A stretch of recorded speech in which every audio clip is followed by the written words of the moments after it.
EPO from India in 2016. Regarding complexity and costs, in the present system, the European patent granted by the EPO is effectively a bundle of national patents that have to be validated and enforced individually in the various member states.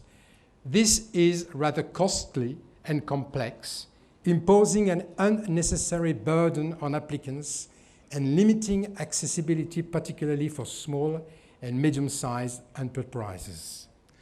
Towards the end of this year, 2017, a very attractive new option will be introduced. The so-called unitary patent is a European patent granted by the EPO under the rules and procedures of the European Patent Convention, to which, upon the request of the patent proprietor, unitary effect is given for the territory of the up to 26 member states. The unitary patent will offer broad and uniform territorial protection at lower costs. It will coexist with classical European patents. Patent holders will be able to choose between various combinations of unitary patents, classical European patents, and national patents. The unitary patent abolishes the validation requirement in the different participating member states, which currently can generate high costs, in particular translation costs, but also official fees charged by national patent offices and attorney costs. Whereas the procedural fees for obtaining a unitary patent by the EPO remain the same as those of today for a classical European patent, the procedure for obtaining a unitary patent with the EPO will be entirely free of charge. Regarding renewal fees, the level of renewal fees has been fixed to the equivalent of the combined renewal fees of the top 4 countries out of the 26 participating member states where classical European patents were most often validated: Germany, France, UK, and Netherlands. This fee level is very attractive, in particular for the first 10 years, which is the average lifetime of a patent, for which the accumulated fees correspond to less than 5,000 euros. Finally, there will also be the possibility of a fee reduction of 50%, 15, for patent holders having filed a statement for the license of right with the EPO. Despite the Brexit, ratification in the participation member states is proceeding as planned, which means that the new system is expected to become operational by December 2017. Ladies and gentlemen, I will now return to the main theme introduced earlier, namely international cooperation. Whilst the patent system continues to be territorial and national in its constitution, the users of the system are increasingly operating across borders, seeking patent protection in multiple jurisdictions for the same invention. Furthermore, it has emerged as a new form of currency, a tradable commodity, underpinning successful business models and determining the competitiveness not just of innovating enterprises, but of countries as a whole. As an international organization with 38 member states and a very diverse users community spanning from South Africa, Brazil, New Zealand, Mexico, the EPO is called upon to support the users of the system by creating a more integrated and user-friendly patent system through cooperation with like-minded partners. There are numerous examples for the successful application for this policy by the EPO in recent years, such as the global dossier developed together with the IP5 offices of China, Japan, Korea, and the US, or the so-called cooperative patent classification, CPC for short, which was launched together with the US PTO. In the case of India, the EPO has developed a number of very fruitful partnerships focusing on the same shared objective. Our cooperation with the Department of Industrial Policy and Promotion and the Intellectual Property Office of India dates back many years and has yielded many valuable results in terms of capacity building and sharing of best practices. The EPO looks forward to strengthening the relationship with IPO India in the years ahead, with a view to expanding and deepening the cooperation's activities. Another important partner is the Ministry of Electronics Information Technology. This partnership was launched in 2013 against the background of the rapidly expanding ICT sector and the growing trade and investment between Europe and India in this area. At the EPO, software is not only the central feature of all applications in the ICT area, it is also rapidly penetrating most of the classical areas of technology. We are looking at this quite carefully, and in the latest study of this topic, it was shown that we have just below 40% of software implemented invention in the field of medical technology alone. By 2020, it is quite possible that over 50% of all patent applications at the EPO and globally will claim a software implemented invention. IP systems worldwide sit much more comfortably with inventions implemented by hardware rather than those implemented by software.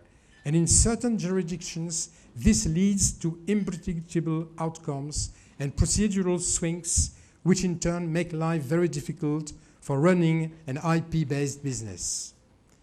Irrespective of where the hurdles for patentability are set by the legislators, applicants deserve a stable and predictable approach to software implemented inventions by both patent offices and courts.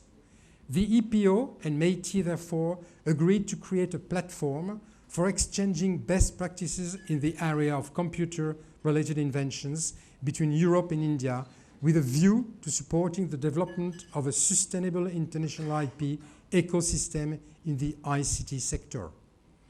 Under this cooperation platform, the EPO and METI have launched a number of focused cooperation projects designed to connect and support ICT innovators from both regions.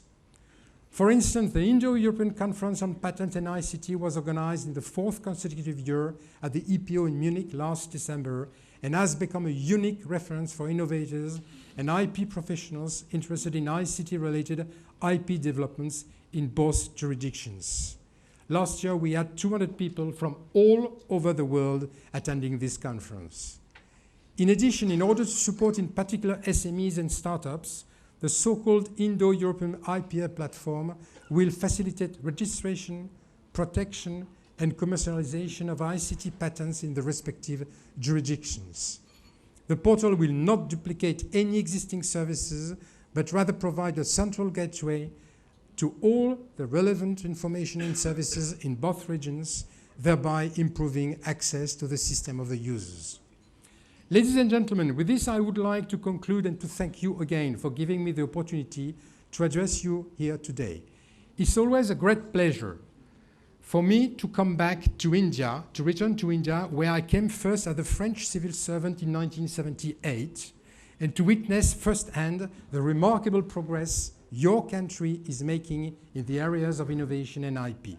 I look forward to many more such opportunities in the future and wish you all a very good evening. Thank you very much.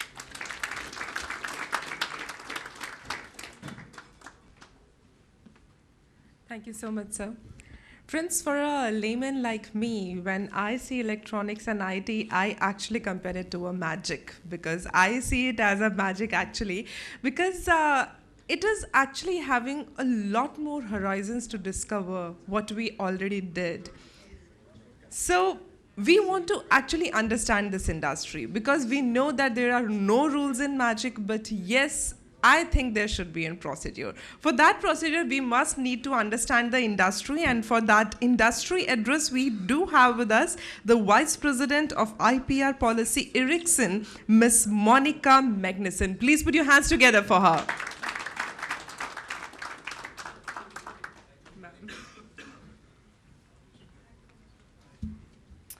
Esteemed panelists of the dais, ladies and gentlemen, a warm welcome and a good evening.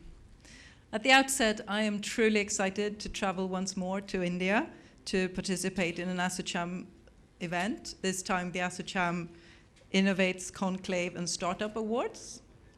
Ericsson was a startup in 1876, when Lars Magnus Ericsson set up shop in Stockholm, Sweden, together with his wife and business partner Hilda, to repair Bell telephones. He soon realized that he could improve upon the Bell telephones and started making his own.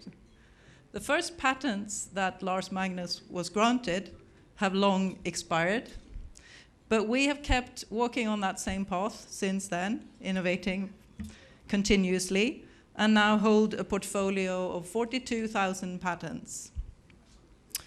We also truly believe in inclusive growth, and we're one of the strongest participants and contributors to telecom standardization efforts. Thanks to standardization of telecommunications technology, India has become the second largest smartphone market in the world. Close to 30% of the population are smartphone users today in India. India is also the fourth largest across Asian economies in terms of mobile infrastructure. India today witnesses the mobile subscribers topping 1 billion in a short time span. This not only connects people, but also empowers millions of Indians to conduct business and participate in governance through their phones. Ericsson has invested 100 billion SEK, that is 35,000 crore rupees, in R&D over the past 3 years. Thus, intellectual property forms a very strong backbone in sustaining the innovation cycle for Ericsson. As has been rightly pointed out by Manoj, standardization is a highly intensive process. It's been estimated that mobile technology sector will need to invest close to $4 trillion by 2020 to reap the full benefits of 5G. And looking back at 2G, 3G, and 4G, 3 million man working hours were invested. That's the same as 462 working man hours. I'm sorry, working man months, I think you should say, which is same as 38.5 man working years. That's a lot of investment going into developing 2G, 3G, and 4G. Looking at 3G and 4G combined, 260,000 technical solutions were developed, created, and invented, and submitted as proposals in the standardization process. But less than 17% of those were accepted and were made part of the standard. That is because in standardization, you only select the very best technical solutions to make part of the standard, to make it as good as possible. Any country's innovation potential may be assessed by looking at its IPR footprint. This also enables companies to have a better negotiation power at the time of cross-licensing, therefore also important. In line with the theme of today's conference, I would like to mention some of the best practices that Ericsson has developed over the years to boost creativity and innovation among R&D centers within Ericsson. And as a background, I would like to mention to you that in Sweden, we have 2 parallel legal frameworks related to inventions. One of them says that if you employ me, you need to give me you need to pay me a reasonable salary in relation to what I'm employed to do for you. But in parallel, if I make an invention and I assign it to you as my employer, you need to pay me a fair reward for my invention. And I think this shows the emphasis we place on innovation in my country. But if you look at an engineer hired to do R&D, obviously the 2 frameworks will merge because an engineer is effectively hired to produce inventions. That's the point. And one thing that Ericsson has done in terms of promoting innovation inside and outside of Ericsson is setting up the Ericsson Garage program, which is now present in a number of countries. And the Ericsson Garage is an incubator with the purpose of proving the value of new embryonic ideas, products, and services. It creates a basis for decision to make investments to further develop and sell new products and services. So we're helping incubate and groom ideas of startups into becoming commerciable ideas in which somebody will want to invest. And I think in that context, having patents protecting your invention as a startup is incredibly important because investors will look at that.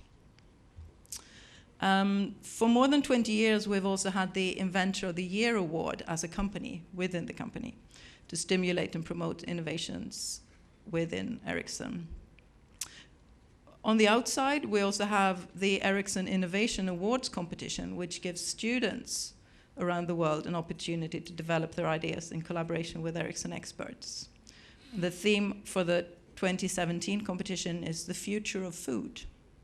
It's not really our core business. Assessing the value of one particular invention can be very difficult and complex. It's when they're put together in standards or in products that the value materializes, and they are often interlinked.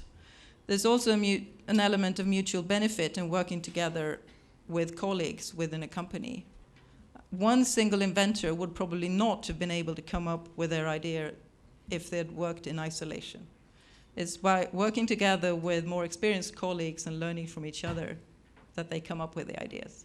This is something that the winners of our internal Inventor of the Year award often points to, that they're not creating their invention in isolation. They're really basing it on the collaboration within the company.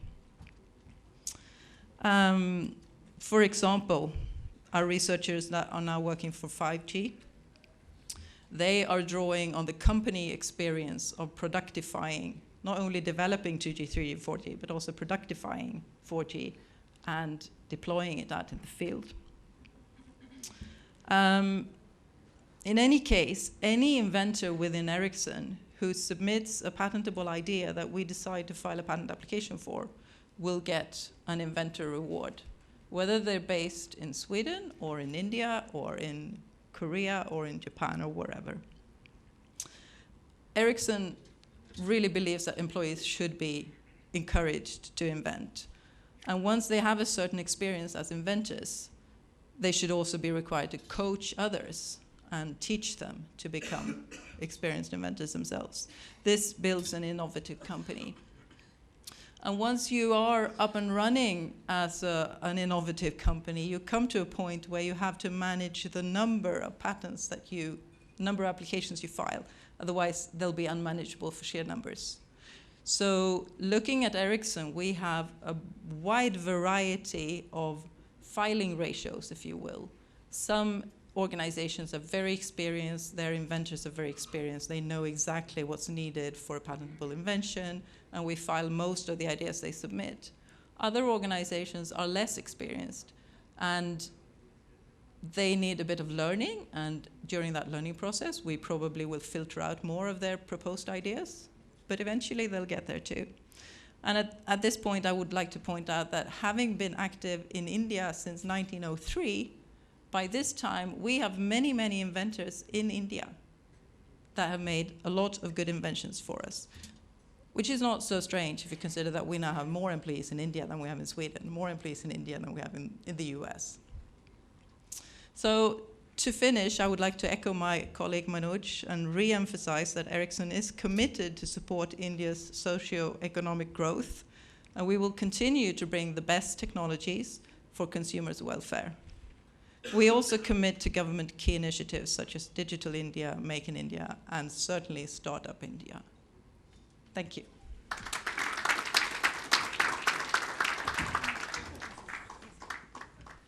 Thank you, ma'am.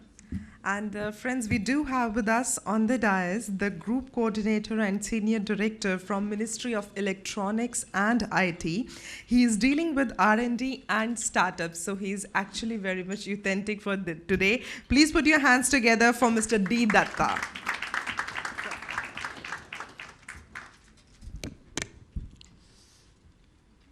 Dignitaries on the dais, dignitaries off the dais, and my young friends from the startups.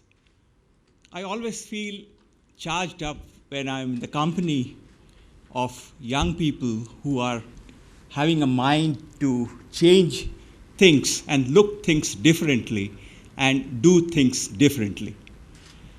I'll try in my talk to first define what is my definition of an innovation. People try to have a very rigid meaning of innovation and who can be doing this innovation. For me, innovation can be done by anyone, whether he knows the subject and whether he does not know the subject. If he knows the subject, he is constrained by certain boundary conditions. He thinks in a box. But when you don't know the subject, but you are a professional, you look out of box and you make a lot of innovations. In our country, we had an old tradition which is known as Vidya Dati Danam. That means the knowledge was free and it was to be given. The idea of protecting the knowledge, monetizing the knowledge, had come very recently with the change of the economic order in the society. Today, we start with a basic R&D, where we say that knowledge is being created. Second, we put up a fabric, which is the protection, the IPR protection regime, where the protection is there. And the third is the monetization.